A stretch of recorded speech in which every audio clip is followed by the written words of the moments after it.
Matthew chapter 27. When morning came, all the chief priests and elders of the people plotted against Jesus to put him to death. When they had bound him, they led him away and delivered him to Pontius Pilate, the governor.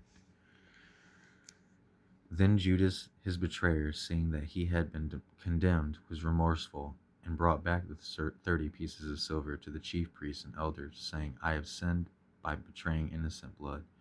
And they said, What is that to us? See to it.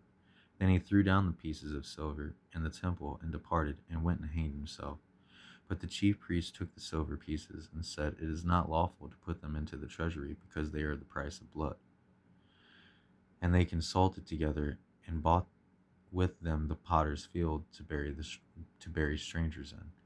Therefore that field has been called the field of blood to this day. Then was fulfilled what was spoken by Jeremiah the prophet, saying, And they took the 30 pieces of silver, the value of him who was priced, whom the children of Israel priced, and gave them for the potter's field, as the Lord directed me. Now Jesus stood before the governor, and the governor asked him, saying, Are you the king of the Jews? Jesus said to him, It is as you say. And while he was being accused by the chief priests and the elders, he answered nothing. Then Pilate said to him, Do you not hear how many things they testify against you? But he answered him not one word, so that the governor marveled greatly. Now at the feast, the governor was accustomed to releasing to the multitude one prisoner whom they wished. And at that time they had a notorious prisoner called Barabbas. Therefore, when they had gathered together, Pilate said to them, Whom do you want me to release to you, Barabbas or Jesus, who is called Christ? For whom he knew they had handed him over because of envy. While he was sitting on the judgment seat, his wife sent to him, saying, Have nothing to do with that just man, for I have suffered many things today in a dream because of him. But the chief priests and the elders persuaded the multitudes that they should ask for Barabbas and destroy Jesus. The governor answered and said to them, Which of these two do you want me to release to you? They said, Barabbas. Pilate said to them, What then shall I do with Jesus, who is called Christ? They all said to him, Let him be crucified. Then the governors said, Why? What evil has he done? But they cried out all the more, saying, Let him be crucified. When Pilate saw that he could not prevail at all, but rather that a tumult was rising, he took water and washed his hands before the multitude, saying, I am innocent of the blood of this just person. You see to it. And all the people answered and said, His blood be on us and on our children. Then he released Barabbas to them, and when they had scourged Jesus, he delivered him to be crucified. Then the soldiers of the governor took Jesus into the praetorium and gathered the whole garrison around him, and they stripped him and put a scarlet robe on him. When they had twisted a crown of thorns, they put it on his head, and a reed on his right hand, and they bowed the knee before him and mocked him, saying, Hail, King of the Jews!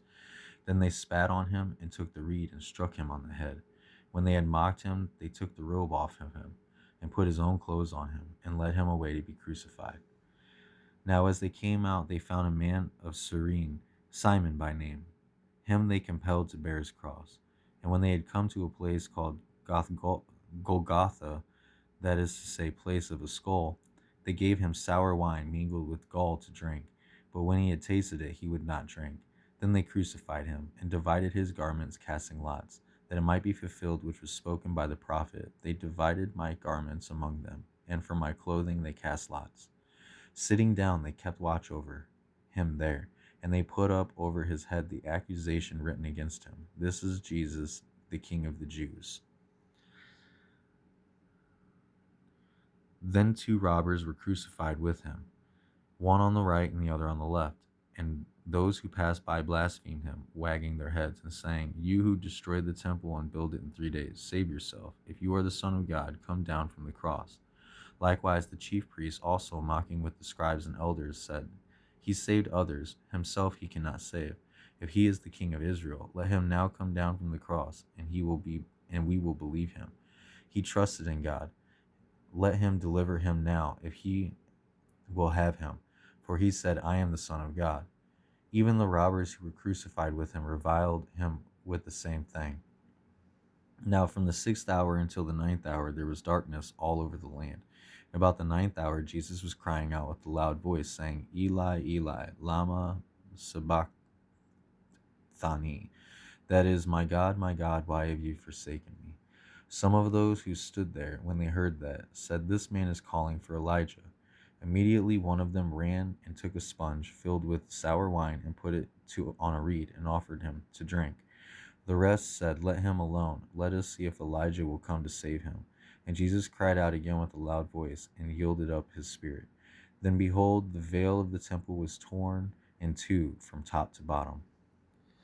And the earth quaked, and the rocks were split, and the graves were opened, and many bodies of the saints who had fallen asleep were raised, and coming out of the graves after his resurrection, they went into the holy city and appeared to many. So when the centurion and those with him who were guarding Jesus saw the earthquake and the things that had happened, they feared greatly, saying, Truly this was the Son of God. And many women who followed Jesus from Galilee ministered to him.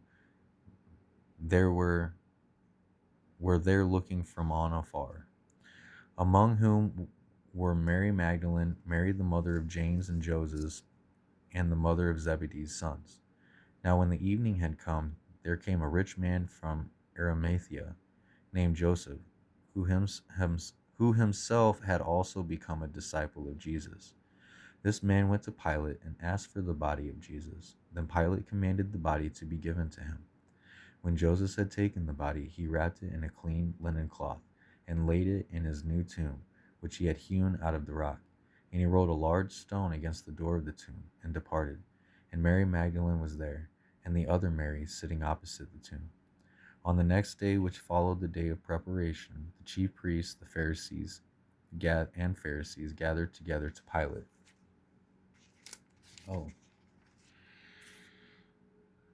Saying, Sir, we remember he was still alive. We remember while he was still alive, how that deceiver said, After 3 days I will rise. Therefore command that the tomb be made secure until the third day, lest his disciples come by night and steal him away, and say to the people, He has risen from the dead. So the last deception will be worse than the first. Pilate said to them, You have a guard. Go your way, make it as secure as you know how. So they went and made the tomb secure, sealing the stone and setting the guard.